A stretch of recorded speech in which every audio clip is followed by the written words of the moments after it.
whether you know it or not. The heart's beating faster. It's getting a little harder to breathe. The neurobiological system is telling you to run, but your knees are too weak to move. Fear is not real. The only place that fear can exist is in our thoughts of the future. It is a product of our imagination, causing us to fear things that do not at present and may not ever exist. That is near insanity. Do not misunderstand me. Danger is very real, but fear is a choice. We are all telling ourselves a story. You're listening to Revolution Radio at freedomslips.com. 100% listener-supported radio. Reporting to danger. Unafraid. Right here, where information never sleeps. Revolution Radio!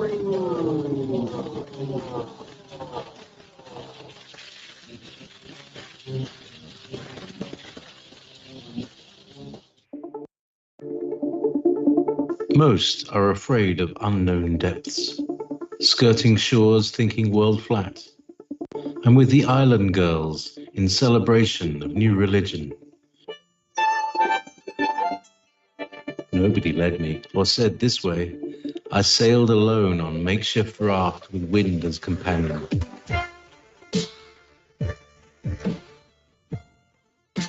Prayed for deliverance, confidence enough to assess new disposition. Seekers of lost paradise may seem fools to those who never sought the other world. Welcome to Momentary Zen with Zen Garcia. Visit www.fallenangels.tv. You're listening to Revolution Radio. And the graves were opened, and many bodies of the saints which slept arose, and came out of the graves after his resurrection, and went into the holy city, and appeared unto many. Now, when the centurion and they that were with him, watching Jesus, saw the earthquake and those things that were done, they feared greatly, saying, Truly, this was the Son of God. Hello and welcome, friends, and thank you always for taking the time to be with us and fellowship and to share time and space and connect in this moment from wherever you may be on the plane of the earth, and to gather to be able to share the things that we've come to know and learn. It's going to be a very interesting show. We are going to be speaking about the first resurrection, which is this exact event. And though it's, still mostly ambiguous, not a lot of people know the details of this particular story. It is expounded upon in some of the extra biblical texts that we're going to bring forward in this study and in this lesson. And as usual, I'm joined by Lisa George. Lisa, how are you, sister? Hey, Zen. It is great to be here. I'm looking forward to this show. As just recently, it's always ironic, but I'm not surprised anymore about how these line up with the things that we're teaching here in person to our Bible study group. So our scripture study, I guess I should say, because we go into the extra biblicals, and just a few weeks ago, we just read the Gospel of Nicodemus and went over everything and made some very interesting and so cool links to the Gospels in the Bible. And so I'm looking forward to this study with you, Zen. Yeah, I think this is going to be one that, especially since we have so many new listeners and there's a lot of people that have not gone into with any great depth the extra biblical material, and so I'm excited to bring it forward as well. And it is something that we've covered in the past, but we've covered a lot of things, and for a lot of years, and so it's always good to review and good to bring up information that most people may not have, like the Genesis 6 sons of God mating with the daughters of man, creating a race of giants. I mean, for a lot of people, it just, the depth of the meaning and the profundity of those verses escapes them, especially for those that may not be familiar with the book of Enoch in the greater detail that is found within those manuscripts. But how are you doing? Health Oh, wise, doing your rib? yeah, I don't know. I feel like I want to be so active, and I think I talked to my chiropractor today, and she was trying to convince me to stop being extremely active until my ribs actually fully heal, because I think I kind of keep re-injuring them on accident, and I just get really zealous. I'm so happy to be outside and weeding, and we even went to the beach for the first time since January the other day after the whole rib incident. I wasn't going in the water, and I went in the water just a little bit, but I even started doing some light weights just with my arms. And she said, "No, I think you should just let it heal, because you've been doing way more than people usually do after they break 2 ribs." So, but yeah, the pain is under control, which is great, and just still have once in a while a little bit of the nausea that I was having for the last several weeks. So we're trying to pinpoint exactly what's going on there, but overall, wonderful. How about you, Zen? You sound really great. You feeling pretty good today? I am. I'm just, greatly blessed again with just the whole deal with not being, having all the urinary infections and not having the issue with just the burning. Oh my gosh, it's horrible. I went to my doctor today just for regular kind of every 2 months I have to go. But I was talking to her and I told her about your story because she has endometriosis and she Oh, suffers, with that. And I told her about how that was something that you were able, not that you could, I don't know, ever overcome endometriosis.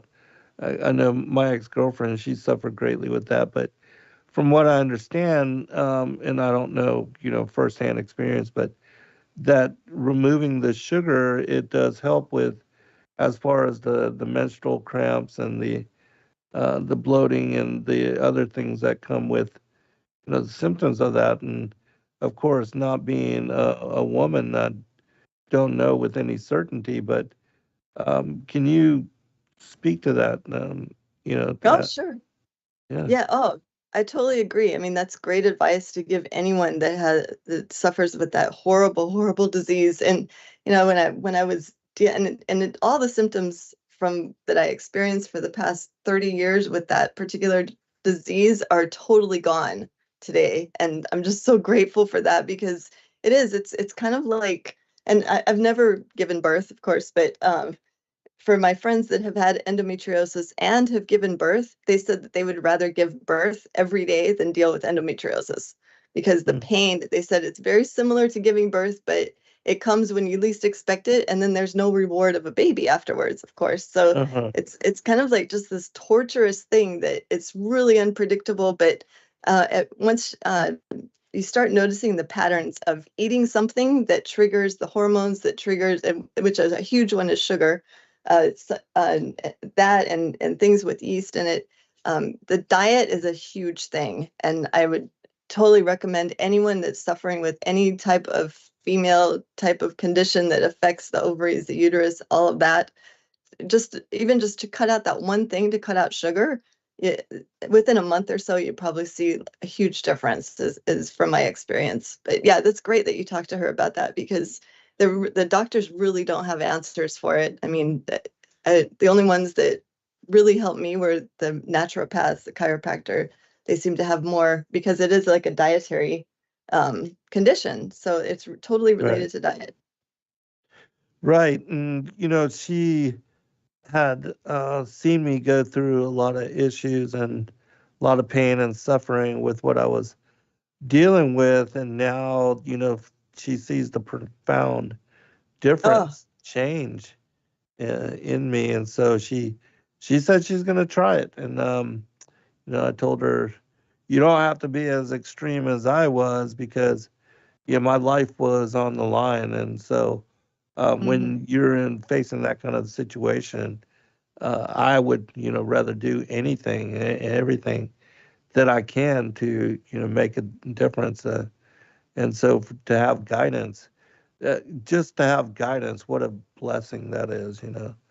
Oh, yes. And there is a great book you could even recommend to her by the same author as the book that I sent you, Dr. Crook. He even has another book called Candida and the Woman, and he goes into endometriosis. Yeah, he really goes into that. Oh, okay. I'll get her that book. Actually, that sounds yes, that's great. Yeah, and that really helped me a lot reading all of there's some testimonies in there too, and just it's a really good resource. I appreciate his information, and as a doctor, I'm really grateful that he was willing to come out and share all this because it's never mentioned when you go to a regular American Medical Association doctor. So I think that she'll find that helpful. Yes, and for her to be open to listening to me, I mean, she's a doctor, and so she was asking me questions, and I actually had that book. I'm almost done with it, reading through the last portion now, the one that you gave me on the Candida diet. And so, yeah, and for those that don't know what we're talking about, if you're interested, Lisa and I did a show just recently, maybe a week ago, about her book, Ola Means Healing. And it has, testimonies, and I will be writing up mine and sharing it, including it. But yes, do check out that show. We went into the details of what both of us went through with, just the sugar, all the refined sugar and the processed sugar, and how it affects you, and how my life has completely changed, getting off of sugar and making certain adjustments to my routines and habits with regard to food, and what a big difference it makes. And so, but anyways, go ahead, Lisa. I'll get you to comment, one final comment on this, and then we're going to get into the study because we have a lot of material to cover, and I want to be able to share as much as we can. I don't think we'll be able to go through everything that we have. We'll do a series on this because there's just so much information, but it's going to be an interesting deep dive. Yeah, oh, for sure. But just one more thing too. My book, 29 Doctors, it also kind of gives my journey through my entire details of the journey of healing from endometriosis and all the different doctors that I dealt with, and some of them were great. The majority of them didn't really have too much advice. It just their demeanor, the way that they deal with patients in general, and then also I included things that actually helped. So I have some resources listed at the end of the book too. So if you're interested in, or if you know anyone that has that condition, or fibromyalgia is another one I mentioned in the book, I would recommend to get that one at Sacred Root Publishing. And I'm looking forward to the study. I wanted to mention something, Zen, too, about the passage you read at the beginning of the show. That was the one from Matthew, right? Yes, the first 27:52. Yes, Matthew 27, verse 52. And a lot of people, until I started studying the extra biblicals under your directions and through all of your research, your shows, I'd never even heard of the Gospel of Nicodemus until about 5 or 6 years ago when I caught a show of you presenting it. But I never even noticed this verse all this time, verse 52. And I think the majority, when we do studies with other believers in person, they always question this when we talk about this Gospel of Nicodemus. Said, where does it say in the Bible that people are even resurrected? Like, there's nothing in there. Right. I said, oh no, there's a verse, and a lot of pastors, I think, gloss right over this verse 52, where it says, the graves were opened and many bodies of the saints which slept arose. And it's just right there. And I just think that's a great place to start. I'm so glad you read that at first then. Oh yeah, no, whenever I present any kind of truth and start going into it, I always want to base it on the foundation of the King James. And because that's what is mostly accepted by uh, Christianity, churchianity, the mainstream. And so I always start there to appeal to, as far as people, what they know and what they already believe. And then if you can show it to them in the scriptures that they accept and believe to be authorized, which, I absolutely, without a doubt, know the King James to be the inerrant word of the Most High and that it's 100% prophetic. But I also know that, things like the word of the Lord being removed from and changed and the names of the tetragrammaton, Elohim, things like that. So, but yes, let's continue with this particular passage because it's going to set what I want to go into, and we're going to share from the Gospel of Gamaliel and the Gospel of Nicodemus, and it will give you two confirming witnesses, and three actually, because this will be, the story from the canonical materials, and then we're going to expound upon it, and you'll see how much more details there are when you read some of these other narratives to even just this story of the Passion of Christ, with his death on the cross, his resurrection, and and the women beholding them, all of that. And so we'll read, and I sent you everything as well, Lisa. So check your email, and you'll be able to read as well because it's a lot of material and.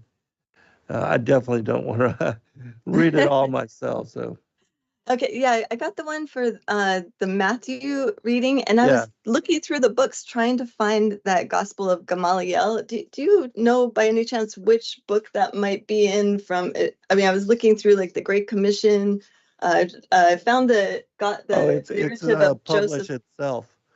It's we Oh, published it as the oh, Gospel of it's Gamaliel because okay, it's like 100+ pages, just the okay, story of the Passion of Christ, the lament of the Virgin, which is Mary, his mother, and yes, also the story of Pontius Pilate being brought before Caesar, the Tiberius, and so that is contained within the Gospel of Gamaliel. But I took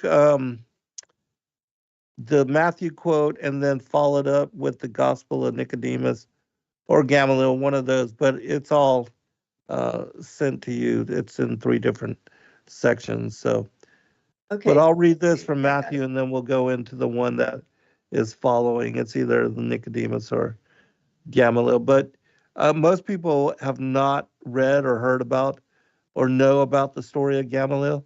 And one thing that I've shared, and which a lot of people don't know, is that Joseph of Arimathea, his brothers were Nicodemus and Gamaliel. And Yes, most people recognize Gamaliel as the mentor for Paul. Uh, and so he was the leading rabbi, the teacher of the Pharisees, and Nicodemus, and both Joseph as well. Joseph of Arimathea, they were priests in this particular order. And Joseph also was a priest, as well as Joseph, who became the guardian of Mary, Yahushua's mother. Um, and so that's something that not a lot of people know about, but it will come out in this story. But I'm going to read, continuing from verse 55, which is right after I read, about the centurion and them recognizing the earthquake, which is something else that comes out in greater detail in this story. So we'll finish looking this and forward then to we'll it. go into it. Go ahead. No, I'm really looking forward to it. And I agree. That was so mind blowing for me because after being raised all these years in the church, I never realized that those 3 were brothers until you showed me where to find that. And I thought that was so cool. So thank you, Zen. Oh, yeah, you're welcome. Yeah, not a lot of people know. It was very interesting to me to learn as well. Okay. All right, verse 55. And many women were there beholding afar off, which followed Jesus from Galilee, ministering unto him, among which was Mary Magdalene, and Mary the mother of James and Joseph, and the mother of Zebedee's children. When the even was come, there came a rich man of Arimathea named Joseph, who also himself was Jesus' disciple.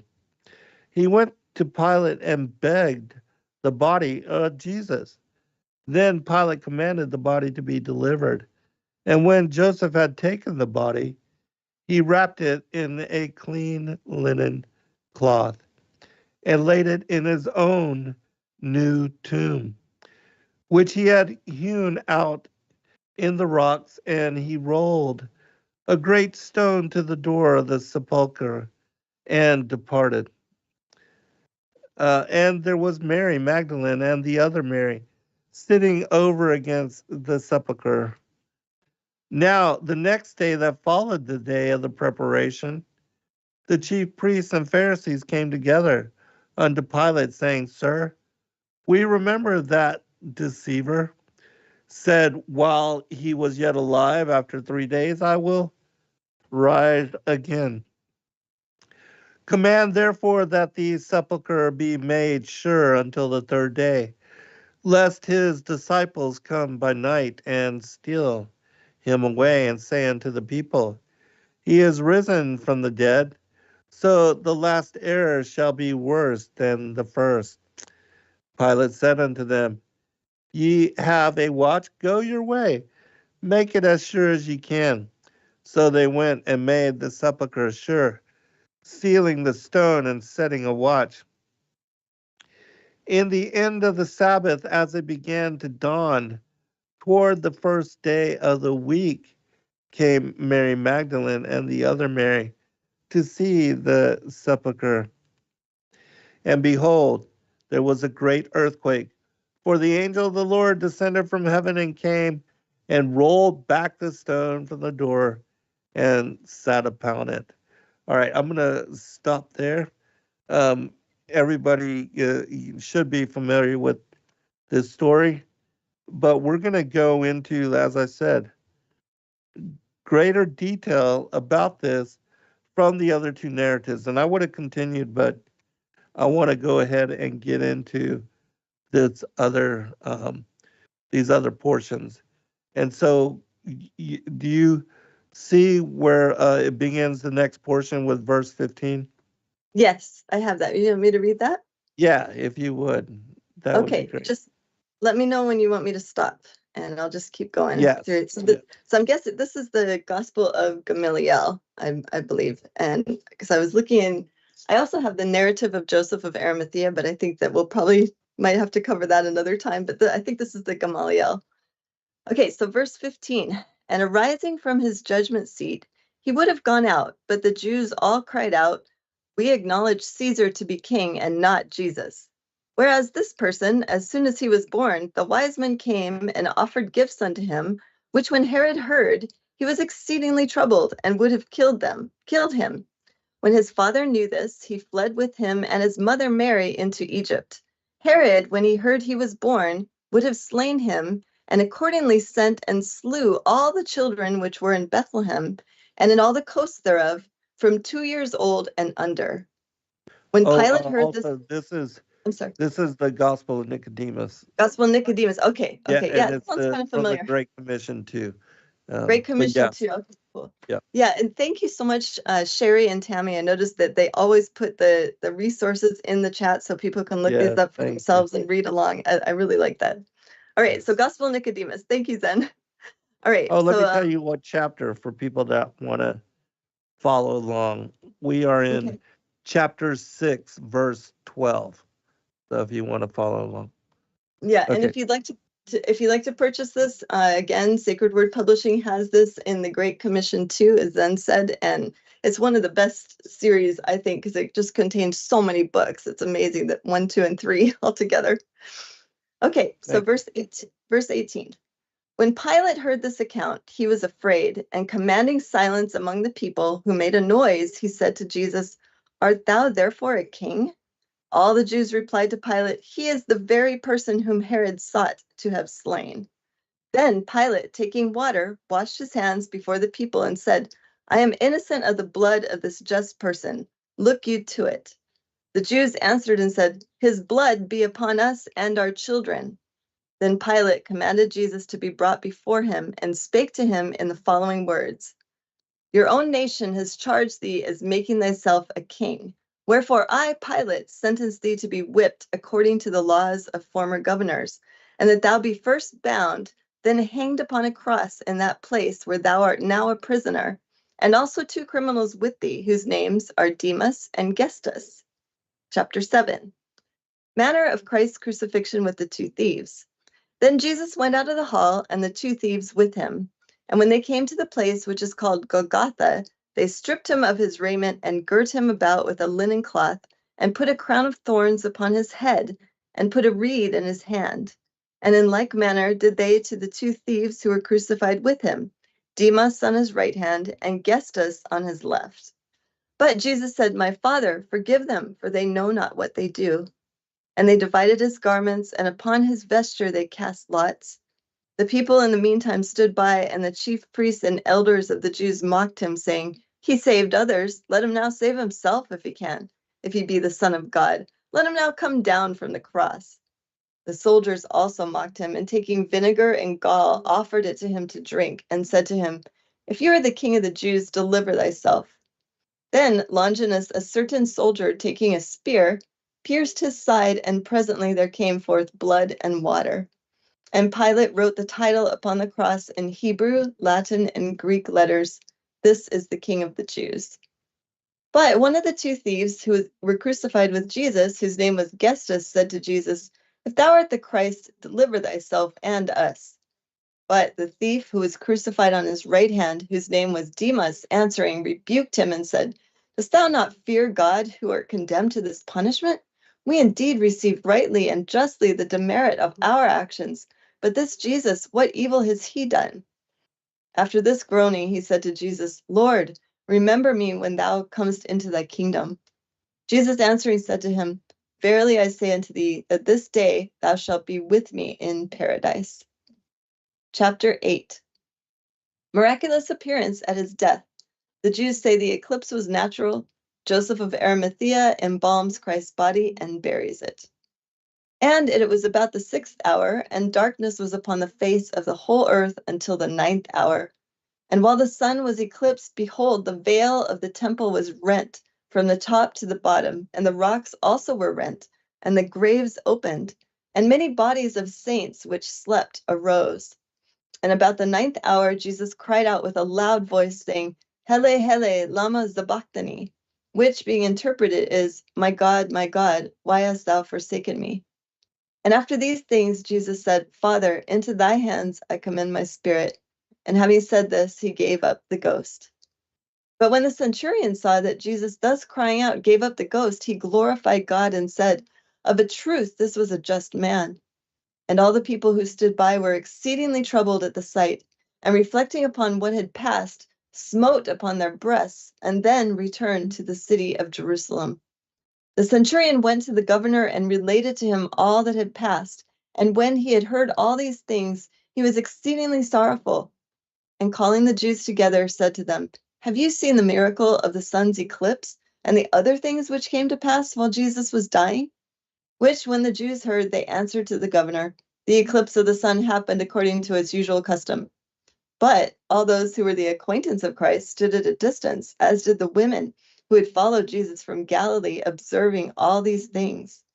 And behold, a certain man of Arimathea named Joseph, who also was a disciple of Jesus, but not openly so, for fear of the Jews, came to the governor and entreated the governor that he would give him leave to take away the body of Jesus from the cross. And the governor gave him leave. And Nicodemus came, bringing with him a mixture of myrrh and aloes, about 100-pound weight. And they took down Jesus from the cross with tears, and bound him with linen cloths with spices, according to the custom of burying among the Jews. and placed him in a new tomb which Joseph had built and caused to be cut out of a rock, in which never any man had been put. And they rolled a great stone to the door of the sepulchre. The Jews angry with Nicodemus and with Joseph of Arimathea, whom they imprisoned. When the unjust Jews heard that Joseph had begged and buried the body of Jesus, they sought after Nicodemus and those 15 men who had testified before the governor that Jesus was not born through fornication, and other good persons who had shown any good actions toward him. But when they all concealed themselves through fear of the Jews, Nicodemus alone showed himself to them and said, "How can such persons as these enter into the synagogue?" The Jews answered him, "But how did you enter into the synagogue, who is a confederate with Christ? Let thy lot be along with him in the other world." Nicodemus answered, "Amen, so may it be, that I may have my lot with him in his kingdom." In like manner, Joseph, when he came to the Jews, said to them, "Why are you angry with me for desiring the body of Jesus of Pilate? Behold, I have put him in my tomb, and wrapped him up in clean linen, and put a stone at the door of the sepulchre. I have acted rightly towards him, but you have acted unjustly against that just person in crucifying him, giving him vinegar to drink, crowning him with thorns, tearing his body with whips, and prayed down the guilt of his blood upon you." The Jews, at the hearing of this, were disquieted and troubled, and they seized Joseph and commanded him to be put in custody before the Sabbath, and kept there till the Sabbath was over. And they said to him, "Make confession, for at this time it is not lawful to do you any harm, till the first day of the week come. But we know that you will not be thought worthy of a burial, but we will give your flesh to the birds of the air and the beasts of the earth." Joseph answered, "That speech is like the speech of proud Goliath, who reproached the living God in speaking against David. But you scribes and doctors know that God said by the prophet, 'Vengeance is mine, and I will repay to you evil equal to that which you have threatened to me.' The God whom you have hanged upon the cross is able to deliver me out of your hands. All your wickedness will return upon you." For the governor, when he washed his hands, said, "I am clear from the blood of this just person." But you answered and cried out, "His blood be upon us and our children. According as you have said, may you perish forever." The elders of the Jews, hearing these words, were exceedingly enraged, and seizing Joseph, they put him into a chamber where there was no window. They fastened the door and put a seal upon the lock. And Annas and Caiaphas placed a guard upon it, and took counsel with the priests and Levites, that they should all meet after the Sabbath, and they contrived to what death they should put Joseph. When they had done this, the rulers, Annas and Caiaphas, ordered Joseph to be brought forth. In this place, there's a portion of the gospel lost or omitted, so this is a little note in here, which cannot be supplied. And then Let's chapter stop 10. right here for a second. Okay. Because this is exactly the story that you had mentioned, the other text of the history of Joseph or of Arimathea. I forget the exact name of but it Yes. does share. What's the name of the manuscript again? The narrative of Joseph of That's Arimathea. it. Yes. Yes. And that one's So- also in the Great Commission too, for those who want to take a look at that. Right. And this story, the narrative of Joseph of Arimathea, he tells how he was locked away by the Jews before the Sabbath. They locked him in this chamber. They put a seal on it, and they were going to kill him after the Sabbath. They were going to come back and they were going to kill him. But while Christ was away from his body, one of the things that he did was he went to Joseph and freed him from his entombment and released him from his bondage and helped him to get away from the conspiracy that the Pharisees had to murder him for, standing with Christ and being a believer. And it wasn't just, as I said, Joseph of Arimathea, but also his brother Nicodemus and Gamaliel were also believers. And we know that, they did not like that. They even persecuted, Paul, who was a murderer of the believers initially, but then came to the truth of the Messiah and the Savior. And so, these stories are also confirmed by that particular narrative. And as Lisa said, you can find it in the Great Commission too. The entire Gospel of Nicodemus, which we're reading a portion of, and then also the narrative, and the Gospel of Gamaliel is an entire book of itself. It's like 100 plus page manuscript that goes in to greater detail on the Passion of Christ than any other manuscript that I know about. But if there are any questions that come up in the chat or any commentaries, put them in all caps so that we can see them. But let's continue. And if you would continue with chapter 10. Okay. Maybe there is a question from Brian Tucker. I'm thinking maybe, do you want to address that now, or do you want to wait let's until call after? it. Yeah, no, Okay. let's, anytime questions come up, let's go ahead and get them before, they get lost in the scroll. But Okay. yes, and then we can continue. But yes, go ahead. Okay, so Brian is wondering, I think because this particular text, it shows that there's the resurrection of the dead. There's different special abilities given to certain people during this time of Yeshua's resurrection. So his question is, will the tribulation saints be given special abilities like telepathy or enhanced hearing or unseen abilities in your opinion, Zen? I do believe that they will be given, because that is also what stands them apart, because we are going to be able to do these things not in our own power or our own authority, but in the authority of Christ. In the same way that the apostles were able to, to heal the sick and to cast out demons, it was all because of the authority of the Messiah being truly God incarnate into the flesh, and being part of the pre-existent Elohim. And so, without a doubt, and the witnesses they recognize. And that's the awesome thing about these two stories, is they expound upon, Demas and Gestus, which Demas was the, um, as we covered in a different show, he was the son of a high-ranking official, and he was sent to the Egyptian border to actually look for the Messiah and to bring him back, because he was working for his father and the authorities, Herod, at that time. But he instead protected Christ and actually walked him and his mother, and because he was a part of a band of brigands. And so, they were murderers and they were thieves and robbers.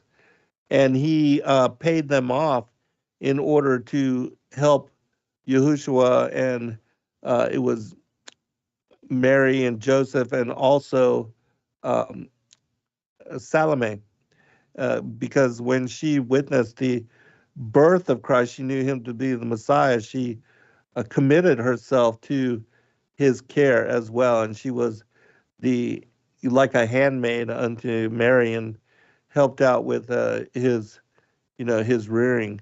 Um, but what was the question again? About I think you covered that, Zen, about the tribulation saints be giving, the special abilities. So that's great. Thank you, Zen, for that. Did you want me to continue then with chapter 10? If you would, that'd be great. Thank you. Okay, chapter 10. And again, for those just coming into the chat, this is from the Gospel of Nicodemus. Joseph's escape, the soldiers relate Christ's resurrection. Christ is seen preaching in Galilee. The Jews repent of their cruelty to him. When all the assembly heard this, they admired and were astonished, because they found the same seal upon the lock of the chamber and could not find Joseph. Then Annas and Caiaphas went forth, and while they were all admiring at Joseph's being gone, behold, one of the soldiers who kept the sepulchre of Jesus spake in the assembly, that while they were guarding the sepulchre of Jesus, there was an earthquake, and we saw an angel of God roll away the stone of the sepulchre and sit upon it. And his countenance was like lightning, and his garment like snow. And we became through fear like persons dead. And we heard an angel saying to the women at the sepulchre of Jesus, "Do not fear. I know that you seek Jesus who was crucified. He is risen, as he foretold. Come and see the place where he was laid, and go presently and tell his disciples that he is risen from the dead, and he will go before you into Galilee. There you shall see him as he told you." Then the Jews called together all the soldiers who kept the sepulchre of Jesus and said to them, "Who are those women to whom the angel spoke? Why did you not seize them?" The soldiers answered and said, "We know not whom the women were. Besides, we became as dead persons through fear, and how could we seize those women?" The Jews said to them, "As the Lord liveth, we do not believe you." The soldiers answering said to the Jews, "When you saw and heard Jesus working so many miracles and did not believe him, how should you believe us? You well said, 'As the Lord liveth,' for the Lord truly does live. We have heard that you shut up Joseph, who buried the body of Jesus in a chamber under a lock which was sealed, and when you opened it, found him not there. Do you then produce Joseph, whom you put under guard in the chamber, and we will produce Jesus, whom we guarded in the sepulchre?" The Jews answered and said, "We will produce Joseph. Do you produce Jesus? But Joseph is in his own city of Arimathea." The soldiers replied, "If Joseph be in Arimathea and Jesus in Galilee, we heard the angel inform the women." The Jews, hearing this, were afraid and said among themselves, "If by any means these things should become public, then everybody will believe in Jesus." And they gathered a large sum of money and gave it to the soldiers, saying, "Do tell the people that the disciples of Jesus came in the night when you were asleep and stole away the body of Jesus. And if Pilate the governor should hear of this, we will satisfy him and secure you." The soldiers accordingly took the money and said as they were instructed by the Jews, and their report was spread abroad among the people. But a certain priest, Phinehas, Ada, a schoolmaster, and a Levite named Aggeus, they three came from Galilee to Jerusalem and told the chief priests and all who were in the synagogues, saying, "We have seen Jesus, whom you crucified, talking with his 11 disciples, and sitting in the midst of them in Mount Olivet, and saying to them, 'Go forth into the whole world, preach the gospel to all nations, baptizing them in the name of the Father and the Son and the Holy Ghost, and whosoever shall believe and be baptized shall be saved.' And when he had said these things to his disciples, we saw him ascending up to heaven." When the chief priests and elders and Levites heard these things, they said to these three men, "Give glory to the God of Israel, and make confession to him, whether those things are true which you say you have seen and heard." They answering said, "As the Lord of our fathers liveth, the God of Abraham, the God of Isaac, and the God of Jacob, according as we heard Jesus talking with his disciples, and according as we saw him ascending up to heaven, so we have related the truth to you." And the three men farther answered and said, adding these words, "If we should not own the words which we heard Jesus speak, and that we saw him ascending into heaven, we should be guilty of sin." Then the chief priests immediately rose up, and holding the book of the law in their hands, conjured these men, saying, "Ye shall no more hereafter declare those things which you have spoke concerning Jesus." And they gave them a large sum of money, and sent other persons along with them, who should conduct them to their own country, that they might not by any means make any stay at Jerusalem. Then the Jews did assemble all together, and having expressed the most lamentable concern, said, "What is this extraordinary thing which has come to pass in Jerusalem?" But Annas and Caiaphas comforted them, saying, "Why should we believe the soldiers who guarded the sepulchre of Jesus in telling us that an angel rolled away the stone from the door of the sepulchre? Perhaps his own disciples told them this, and gave them money that they should say so, and they themselves took away the body of Jesus. Besides, consider this, that there is no credit to be given to foreigners, because they also took a large sum of us, and they have declared to us according to the instructions which we gave them. They must either be faithful to us or to the disciples of Jesus." The heads of the Jews spoke then with the soldiers of Herod and hardened their hearts to kill Jesus. They had informed Herod that Pilate, with a great number of people, loved Jesus, and they had added, "We fear that in going to crucify him, those people might raise against us and snatch him from our hands in the advice of Pilate." I think this might be a different text, Zen, Oh, possibly. wait. Okay, hold on. Sorry, I was pulling up something. So yeah, let's stop there for just a second. Okay. I wanted to share because I had pulled from the narrative of Joseph and of Arimathea and wanted to share the story that he shares in that particular narrative about how Christ came to him, because this part is left out of both the Gospel of Nicodemus and also the Gospel of Gamaliel, and that's because nobody knew it. Only Joseph of Arimathea knew that Christ had, come to him to save him. But I wanted to share two portions, and then we'll go into what is the story of the Gospel of Gamaliel, which it will be a little bit more lengthy. Again, as we said, this is from the narrative of Joseph of Arimathea that begged the Lord's body, in which also he brings in the cases of the two robbers. I want to share this portion to give you an idea as to the differences between the two robbers, and then I'll share that story about how Christ came and saved Joseph of Arimathea from, being murdered, and releasing him. He was able to, beg the body from Pilate. All right, It says this. I am Joseph of Arimathea, who begged from Pilate the body of the Lord Jesus for burial, and who for this cause was kept close in prison by the murderous and God-fighting Jews, who also, keeping to the law, have by Moses himself become partakers in tribulation. And having provoked their lawgiver to anger, and not knowing that he was God, crucified him and made him manifest to those that knew God.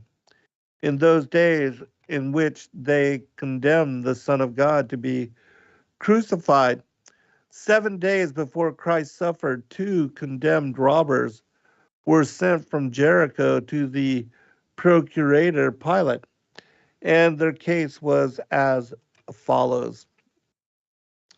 The first, his name Gestus, put travelers to death, murdering them with the sword, and others he exposed naked. And he hung up women by the heels, head down, and cut off their breasts, and drank the blood of infants' limbs, never having known God, not obeying the laws, being violent from the beginning, and doing such deeds. And the case of the other was as follows. He was called Demas, and was by birth a Galilean, and kept an inn. He made a tax upon the rich, but was good to the poor. A thief like Tobit, for he buried the bodies of the poor.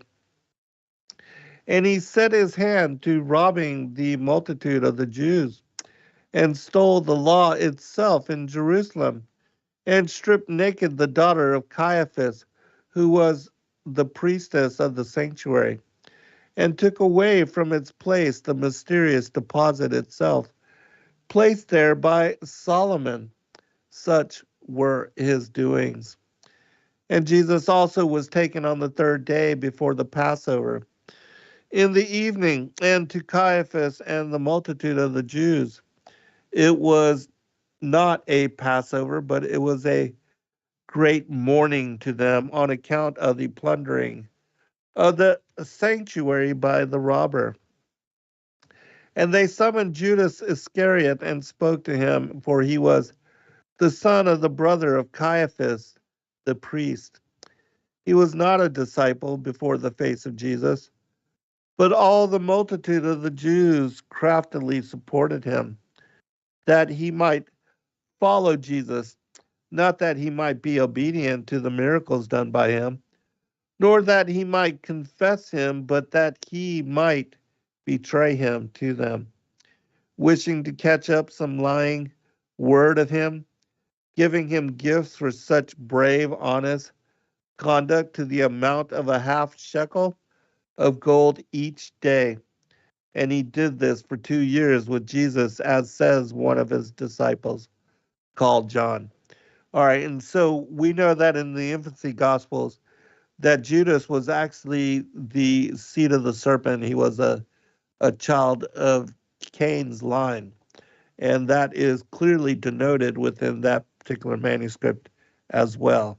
So he was the enemy of the Messiah. That's why he betrayed him. But let me share this story. This is of how Christ saved Joseph when he was locked up in the chamber. And again, this is a story that is not known about. But Christ came to him after he was already crucified.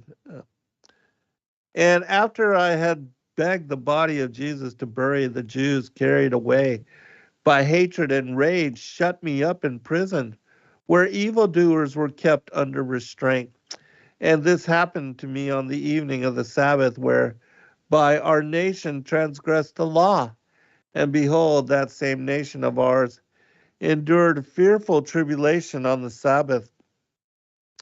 And now, on the evening of the first of the week, at the 5th hour of the night, Jesus comes to me in the prison, along with the robber who had been crucified with him on the night, whom he sent into paradise. And there was a great light in the building, and the house was hung up by the four corners, and the place was open, and I came out.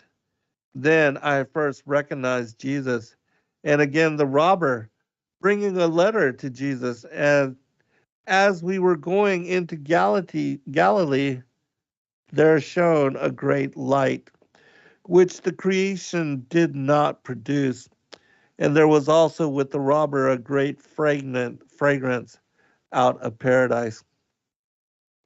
And Jesus, having sat down in a certain place, thus read, "We, the cherubim and the six-winged, who have been ordered by thy Godhead to watch the garden of paradise, make the following statement through the robber who was crucified along with thee.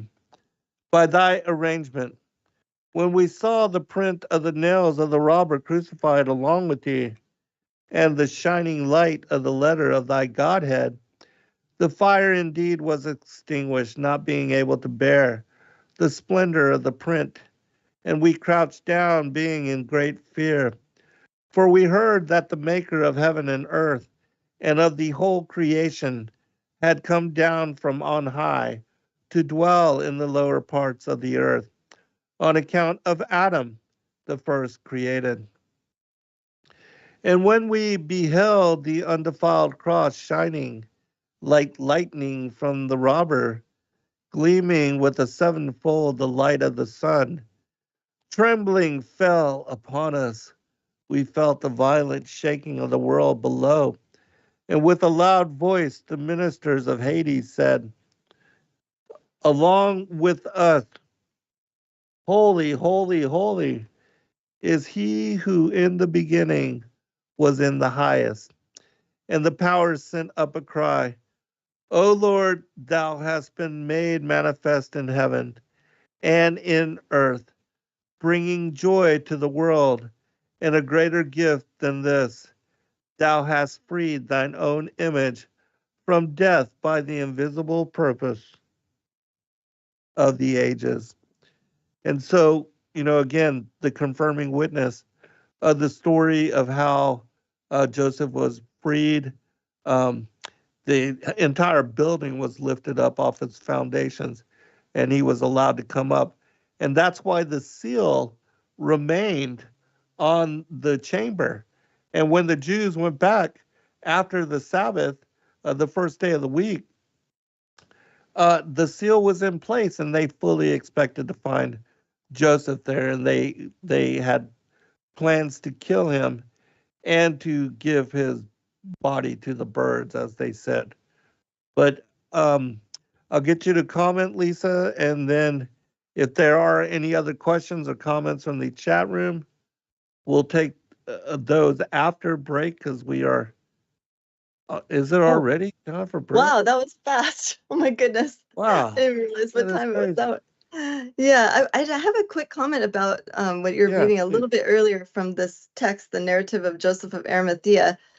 information. There's such a kind of a creepy and gross book about the life of Judas Iscariot from the New Testament Apocrypha. I think you've read that before, Zen. Yes. I did a reading on that as well too for our Hebrew class, and it is just it's horrific to just see like where Judas came from and what he was like, before he became Right. the disciple. And of course, we know, like you said, serpent seed, but still redeemable. It's just that he Yes. chose all the money and all of the Right. wealth and the prestige of, being one of Herod's top guys. And then we read here in this text that he was the son of the brother of Caiaphas. I didn't even realize that. I think I must have Yes. missed that before. Mhm. So he's got quite a bit of issues already, and it's Right. just, but it was part of the plan to have him be the disciple of Yeshua. So it's like, he always has.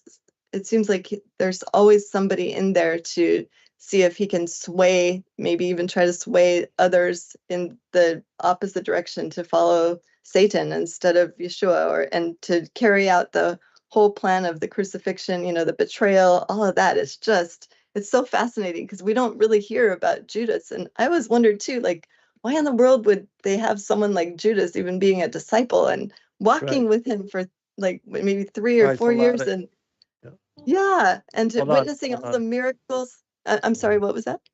Hold on, we're at break. Okay, see you guys later. We'll be right back.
As a bookstore for truth seekers, it's our goal to make ancient manuscripts which were once held captive by secretive institutions available for public consideration. In our generation, where wisdom has increased as Daniel the prophet foretold, we have access to many of the testimonies our early church brethren were persecuted for preserving.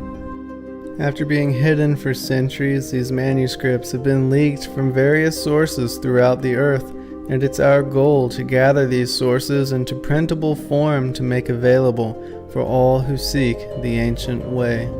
If you're looking to deepen your studies of the biblical narrative, find these ancient manuscripts and more at sacredwordpublishing.com.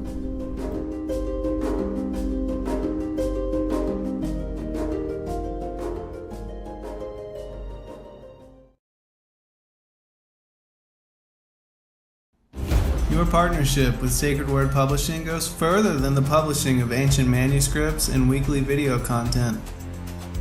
You also make a huge impact across the earth in orphanages in Myanmar, India, Uganda, and Kenya. Your support is crucial for the development of the ecclesia of real truth seekers.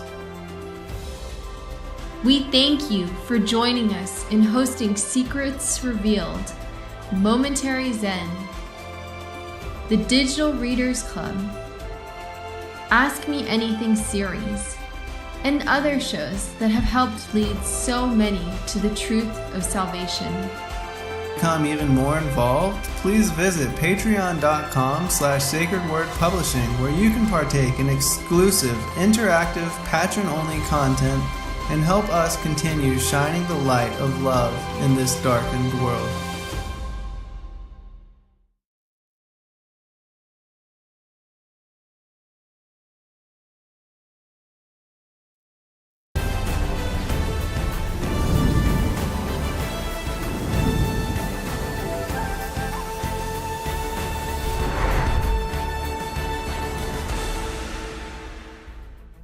Hello, friends. Thank you for joining us this evening. I'm your host, Zen Garcia.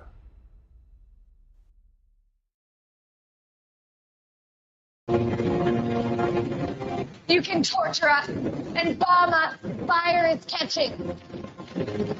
And if we burn, you burn with us.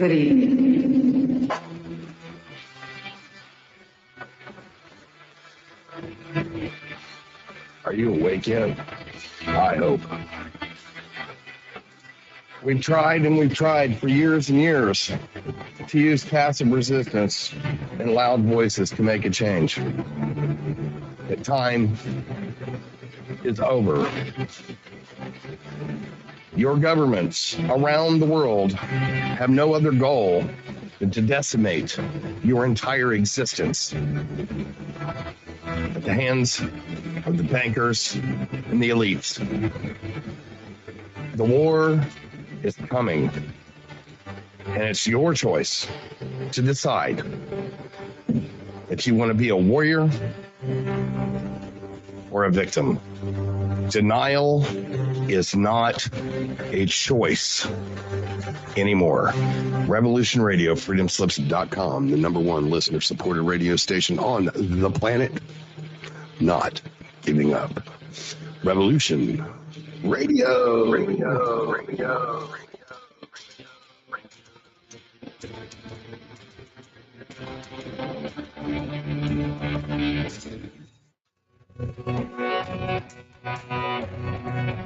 All right. Thanks for listening while we take that short break here at Revolution Radio, freedomslips.com. And now we're going to get back to your host.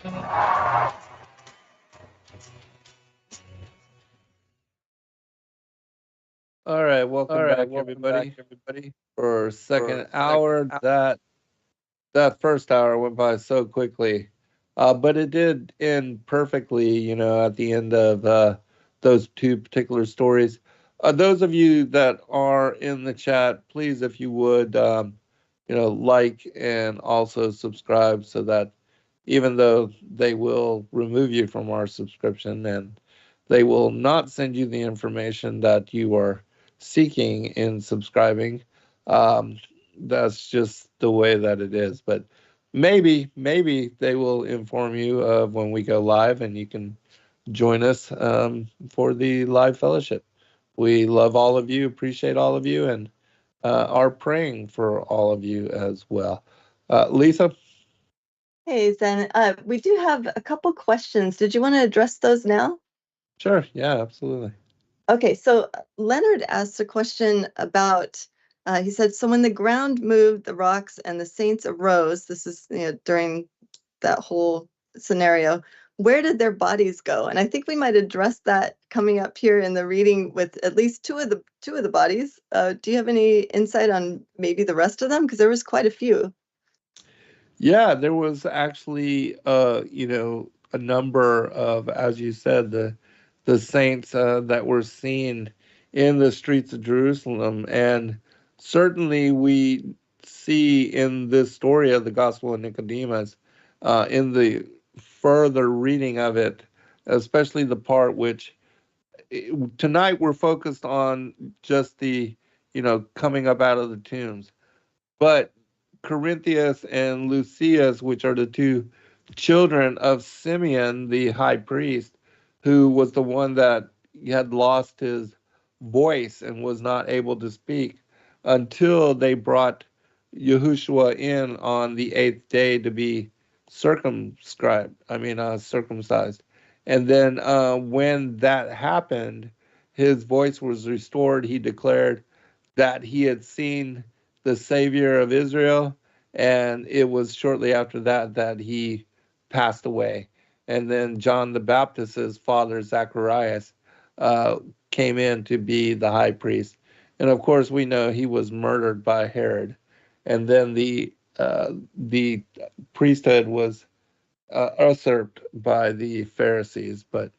Um, another thing that a lot of people don't know with regard to the earthquakes, um, and you can find this in the Gospel of Gamaliel, is that many of the synagogues where the Jews and those that had conspired the murder of Christ, they were swallowed up entirely, just like what had happened to Korah and his people when they challenged Moshe and Aaron for the right to the Levitical priesthood.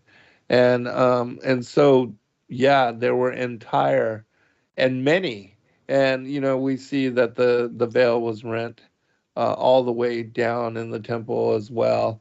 But many supernatural occurrences had happened, which again we'll get into some of that when we go into the story that we're going to read next. But I do recommend that people read the entire narrative. And as we said, you can find these stories as part of the Great Commission too. The Acts and the Gospels of the Apostles.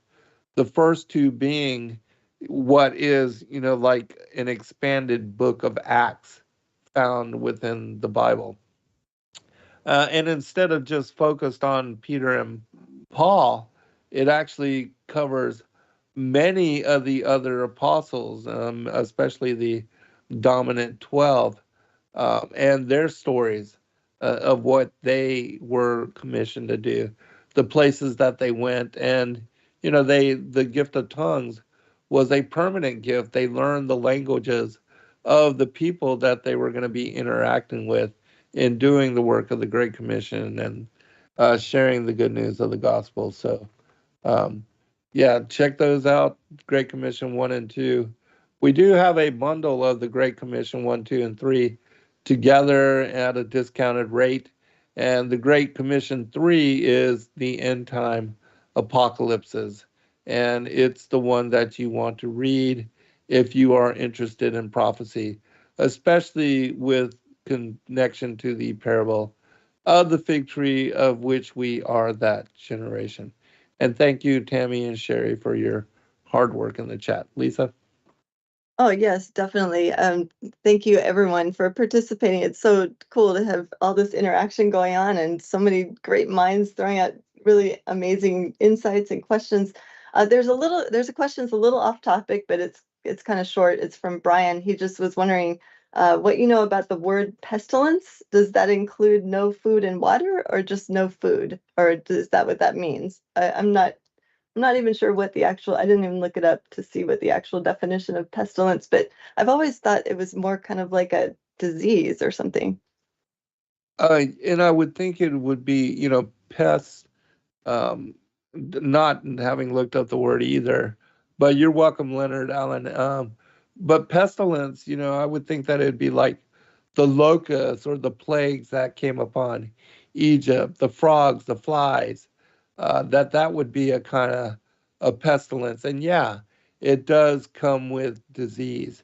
But I think that the initial outbreak would be in connection to some kind of infestation, that would be what a pestilence is. But again, I haven't looked it up.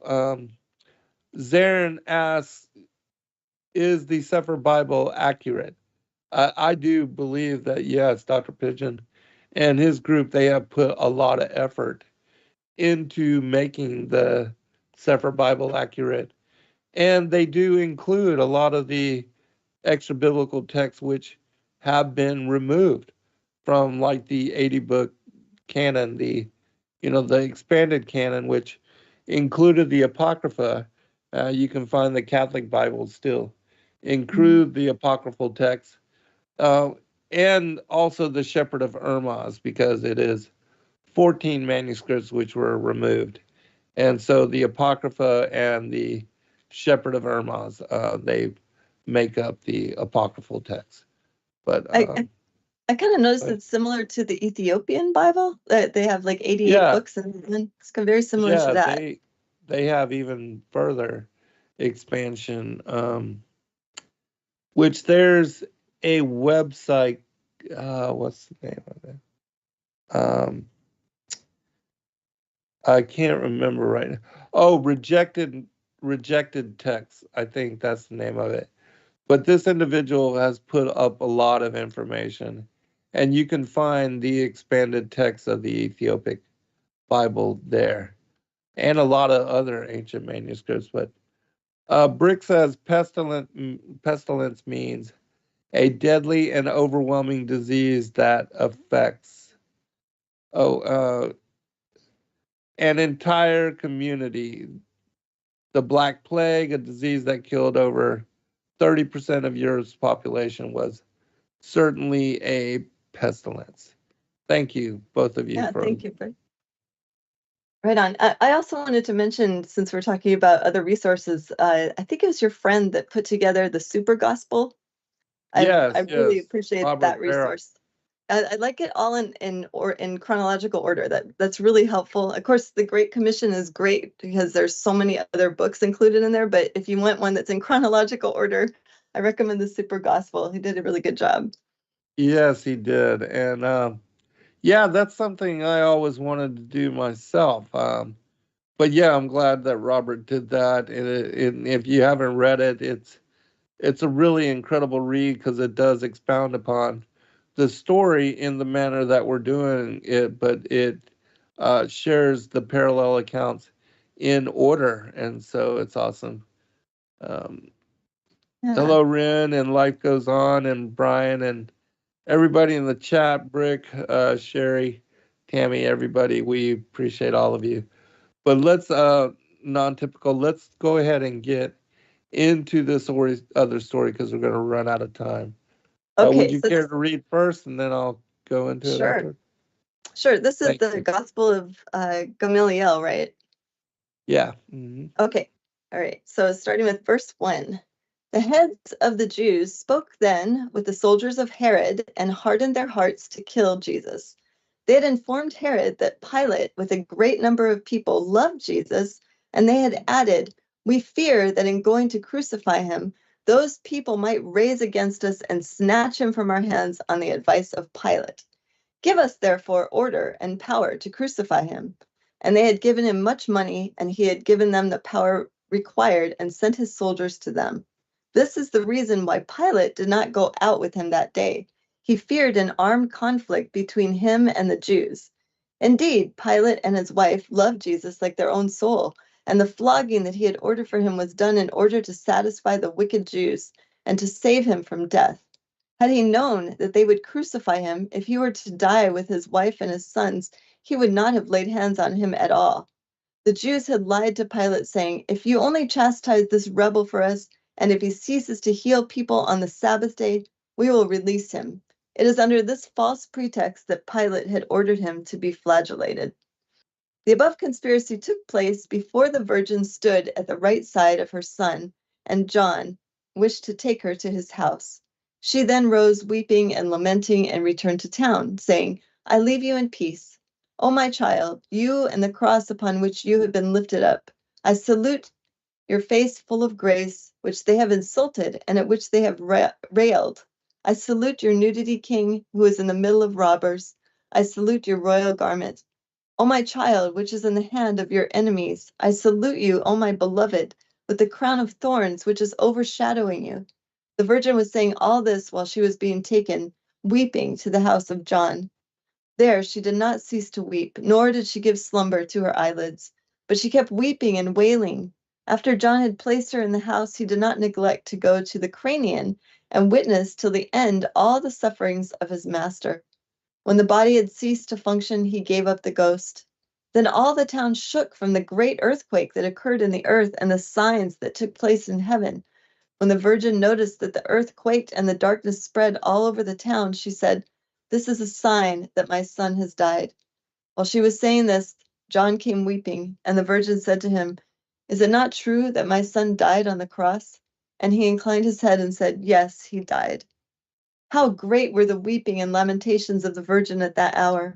With intense pains of the heart, she wept and said, Woe is me, O my child, because of this dreadful death which you have incurred. I did not find a governor to inquire into the injustice done to me, nor a judge to gouge the pains of my heart. O governor, if you had judged with justice according to the law, the son of the king would not have been killed while hungry and thirsty. O high priest, if you have judged with justice, Judas would have been worthy of crucifixion instead of my son. If you had pondered over your decision, governor, you would not have crucified my son in his nudity.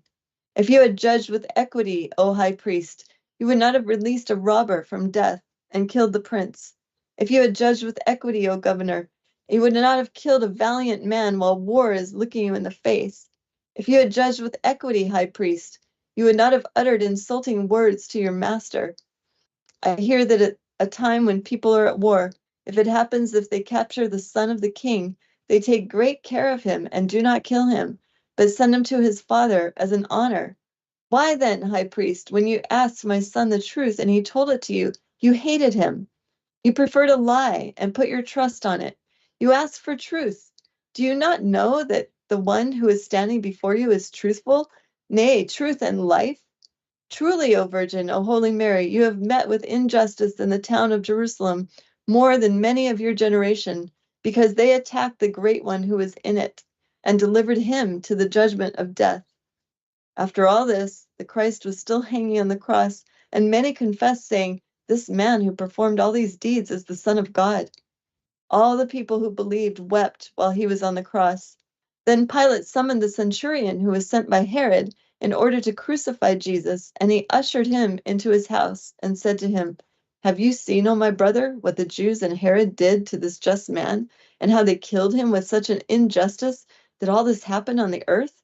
I tell you, O my brother, that all this evil is not by my will, but on the advice of Herod. I wished to release him and save him from death, but when I noticed that this was against the wish of Herod, I delivered him to the Jews for crucifixion. See now what ransom shall we give to God for his son whom we have killed?"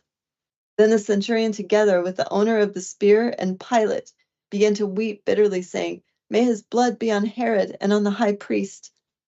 Then Pilate summoned the high priests, Annas and Caiaphas, before the public and said to them, "O haters of bodies and drinkers of blood unjustly shed, see now what happened as a consequence of the death of Jesus of Nazareth on the cross. May his blood be on you and on your children." And they struck at their chests and their faces, saying, "May the blood of this erring man be on us and our children for 1,000 generations." And Pilate said, "What? Even now, after all the signs he showed in heaven and earth, you are not awestruck and amazed like all the people?" And they said, "We are not afraid, because we have fulfilled the law." And Pilate said, "O high priest, if you have fulfilled the law, why are your clothes rent? The law says that if a high priest rends his clothes, he falls from office." And he answered, "I rent my clothes because he blasphemed against the Most High God and against the law." And Pilate said to him, "I order you not to enter the temple another time like a high priest, but like a rebel. And if anyone tells me that you have gone to the temple, I will cut off your head." And the high priest said to him, "Which governor among your predecessors has in the preceding time interdicted a high priest and has enjoyed a long term of office?" He said this because he was under the jurisdiction of Herod.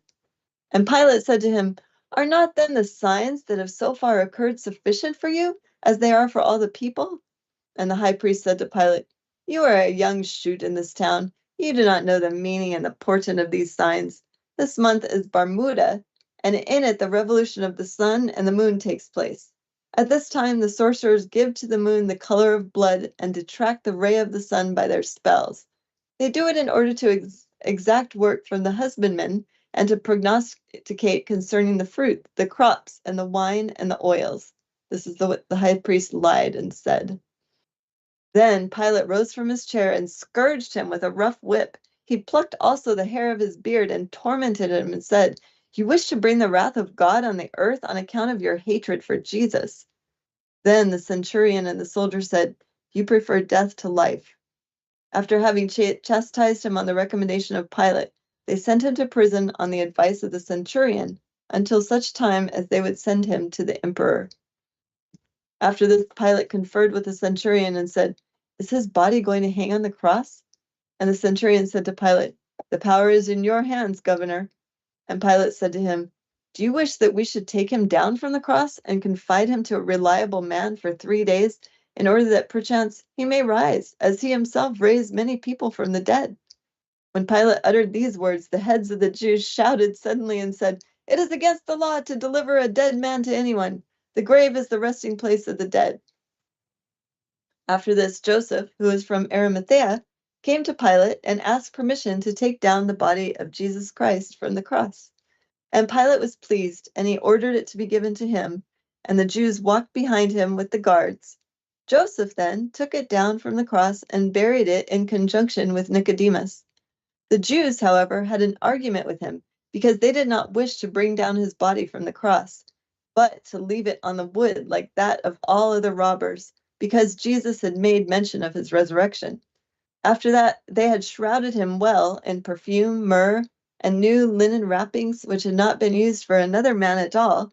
They laid him in a new tomb in which no other body had ever been laid, because it was newly made for Joseph himself, the owner of the garden. They then fastened him well till the 3rd day. When the body of Jesus was placed in the sepulchre, the Jews went to Pilate and said, "You know that it is the Sabbath." And they asked for 4 witnesses for his tomb, 2 from the soldiers of Herod and 2 from the soldiers of the centurion. They confided the tomb to them and ordered them to guard it till the 3rd day. And the centurion remained in Jerusalem till the 3rd day in order to see the miracle. And he said, "If Jesus rises from the dead, I shall have no further need of the power of Herod." After all this, John went in haste to the Virgin and said to her, "They have laid my master in a good new tomb, and have shrouded him with new wrappings, good perfume, and myrrh of a high quality." And the Virgin inquired, "Who is the one who did this good thing to my beloved son?" And he informed her it was Joseph and Nicodemus, the venerable chiefs. The Virgin did not cease her weeping and wailing, and said, "If they have placed my beloved son under the tree of life, I shall not be comforted unless I see him. If they have placed the robe of Solomon over the body of my son, I shall not be comforted unless I see his tomb. If they have poured the perfume of Aaron over the body of my son, I cannot be comforted unless I see his burial place. If they have laid my son in the graves of the prophets, I shall not be comforted unless I see him. If the grave in which my son is lying is that of Elisha, I shall not be comforted unless I see him. If the place in which they have placed my son is paradise itself, I shall not be comforted unless I see him. May the dew of heaven nurture you, O my father Joseph, and may the firmament nourish you, O Nicodemus, for the little good work you did to my son on the cross. Would that I had been weeping under your cross, O my son. Even if I could not find your body, O my beloved, I would have grasped your blood, because although Jacob did not find the blood of Joseph, he wept over the blood of another.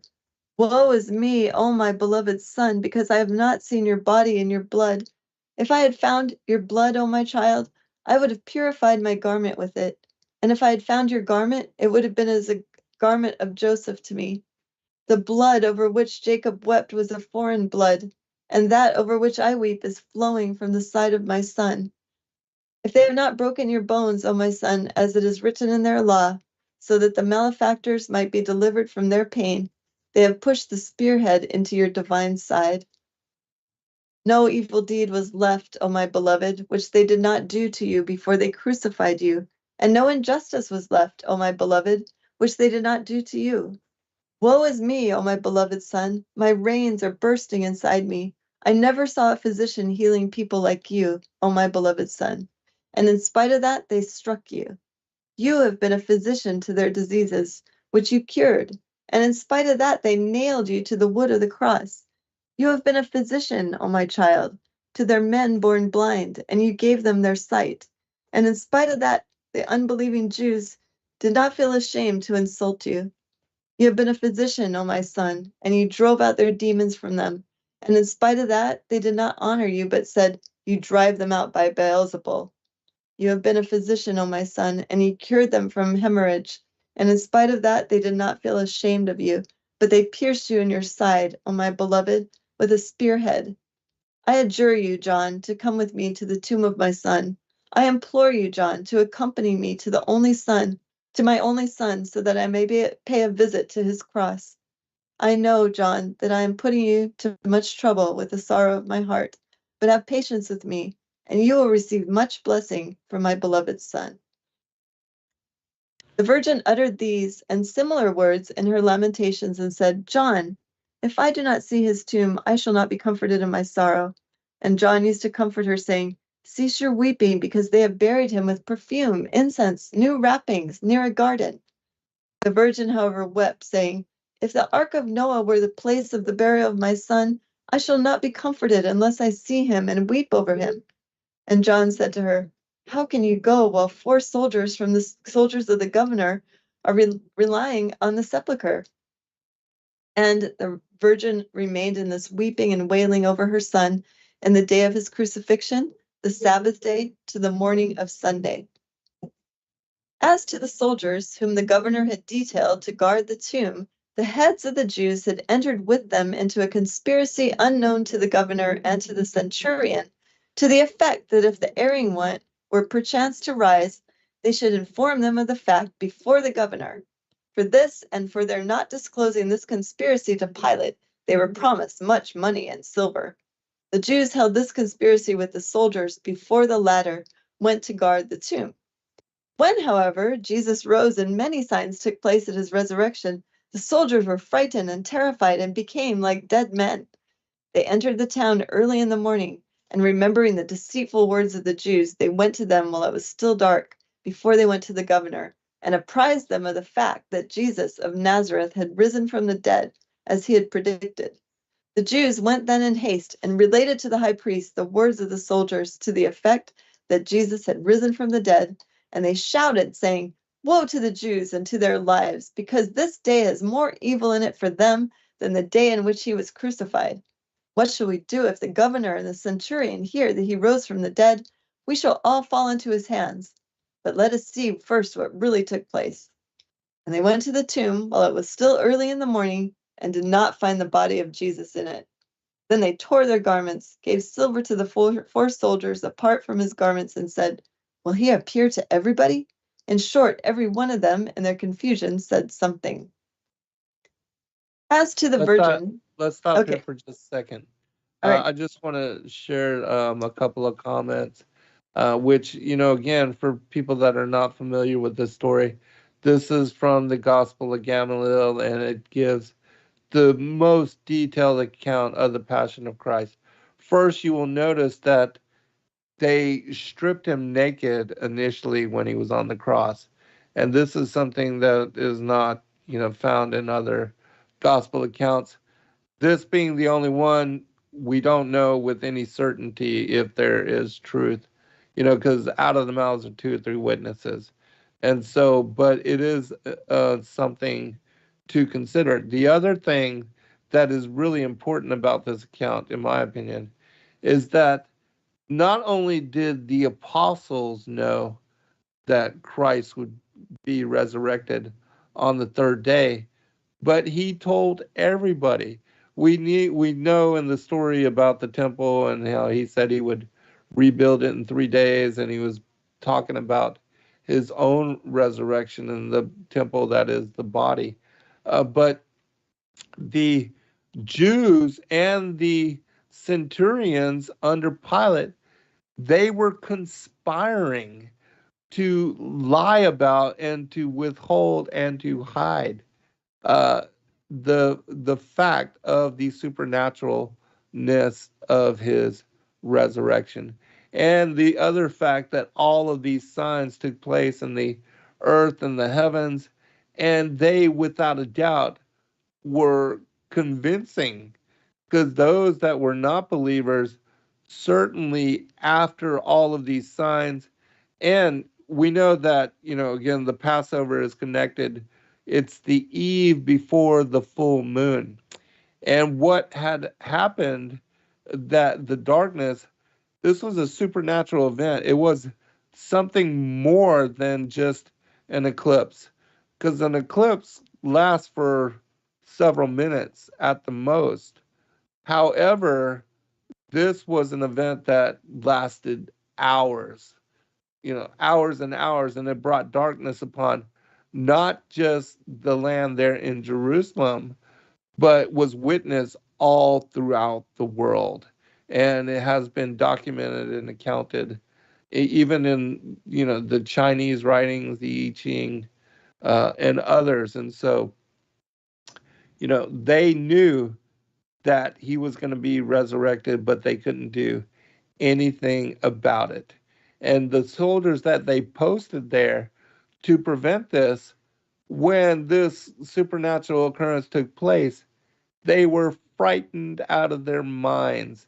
And they knew without a doubt that they were conspiring against the Son of God. The other thing that is different, which we're about to get into, and that not a lot of people know, is that Mary Magdalene was not the first person that Christ had come to. He actually went to his mother. And we know that he also freed Joseph of Arimathea from his bondage in that chamber because the Jews were conspiring his murder. So he went to his mother afterwards, and we're about to pick up on this story. Lisa, if you see any other questions or comments or anything that you'd like to bring up, we can do that now, and then we'll go into the rest of the narrative. Okay, yeah, along the same lines that you were talking about with the Jews, I'm just so amazed that they're just lying like left and right, and with the Right. even with the in the Gospel of Nicodemus, that when they're talking about the eclipse, there's did you guys see the eclipse? And they said, oh, the eclipse was normal, like Yeah, that's not normal. exactly, right. They're even like going again, and then trying to say that like something. I think I just read that where it was talking about how the sages or somebody, the The pagans magician. pray against. Yeah, they pray against the sun and the moon or something so that the crops will be bountiful or something like that, and trying to explain it away with all of these lies. It's just, I could just see why Pilate and the soldiers were just like blown away, and they kept saying they really want his blood to be on them and their children, and they keep saying that over and over. It's just, I it's so know. wonderful. They're cursing themselves. Yes, and their children and their I mean, like they said, for 1,000 generations. What in the world?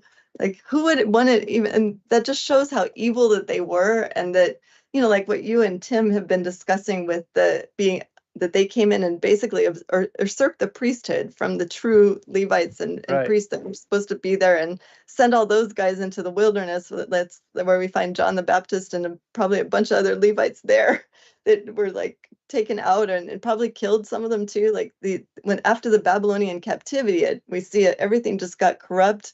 And we even see like a change in their title, even like instead in the Old Testament, they're the Hebrews, right? And then all of a sudden in the New Testament, they're called the Jews, which is really very suspicious to me because, there's no J in the language of Hebrew, first of all.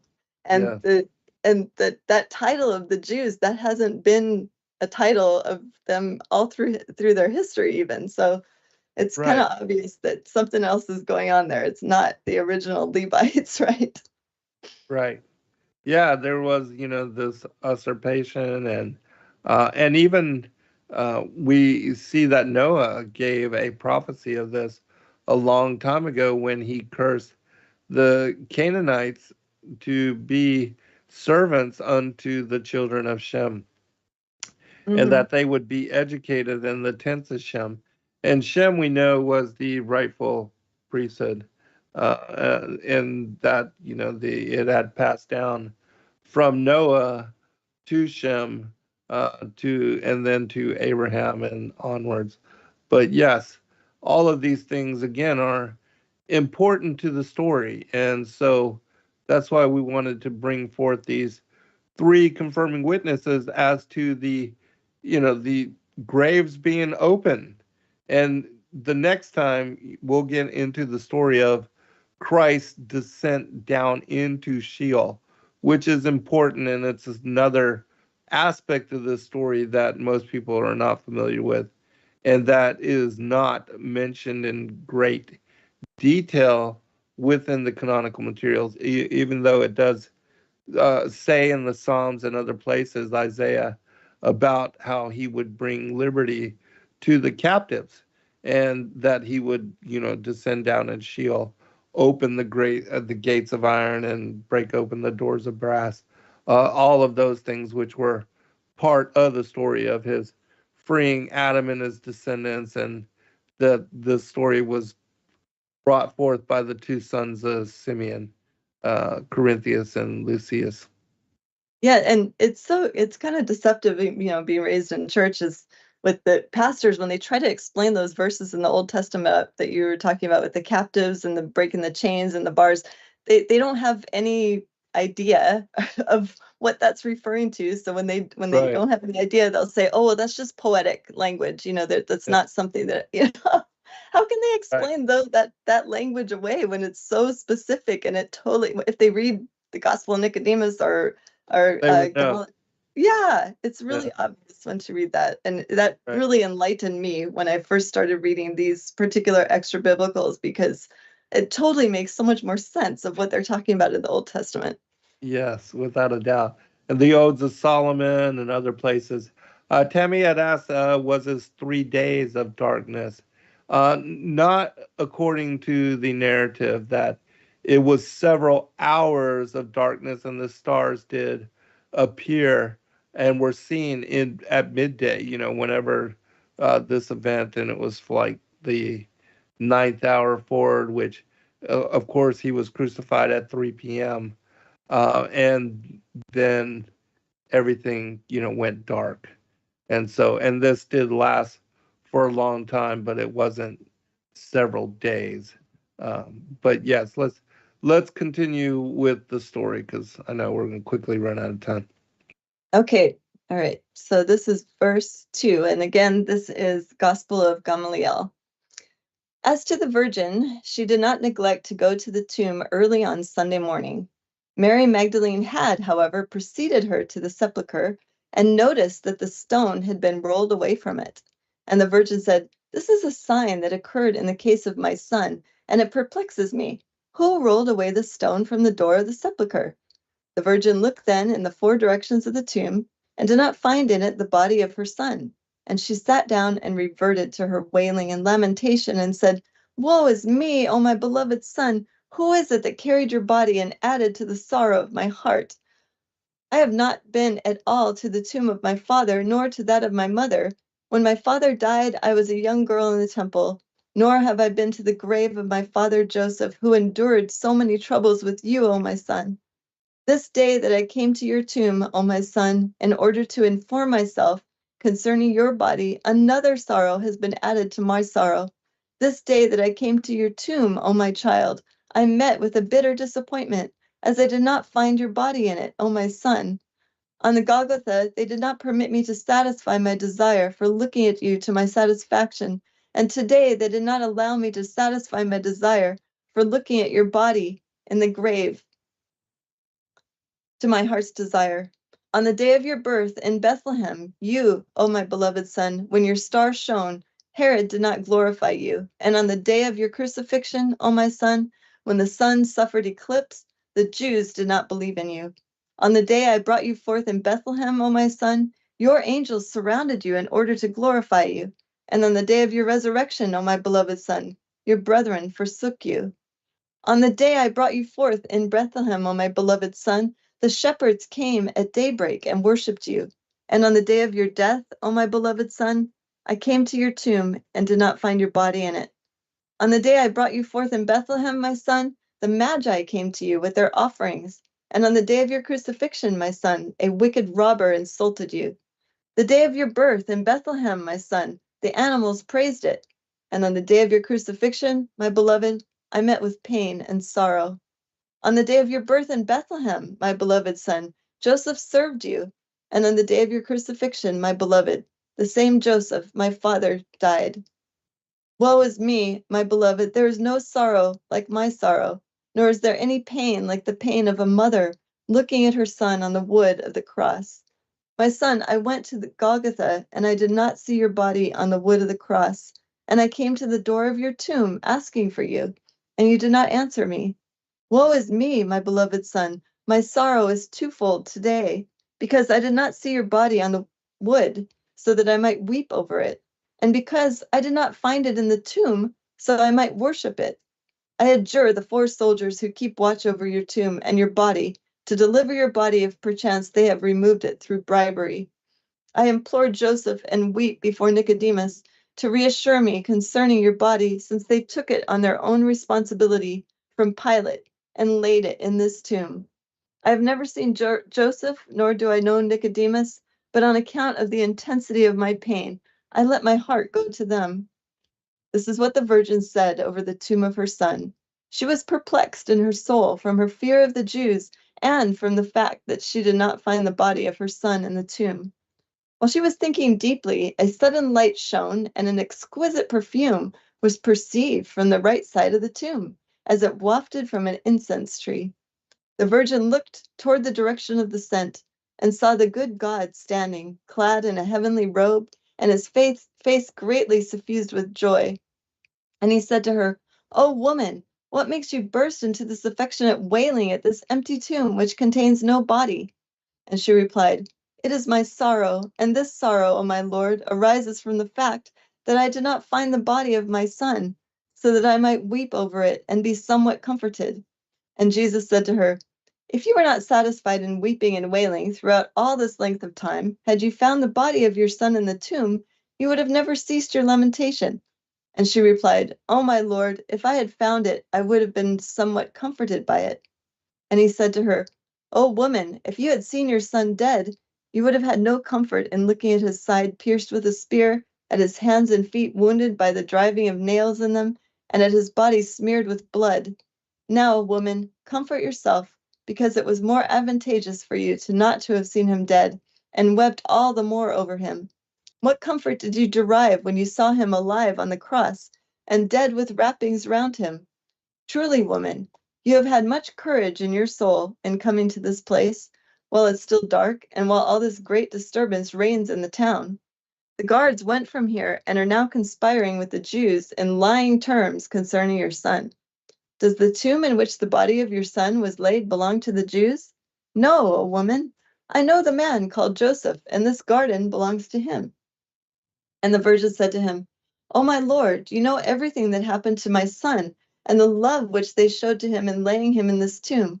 I could not bear to stay in the house of John any longer, but I came to inquire after him.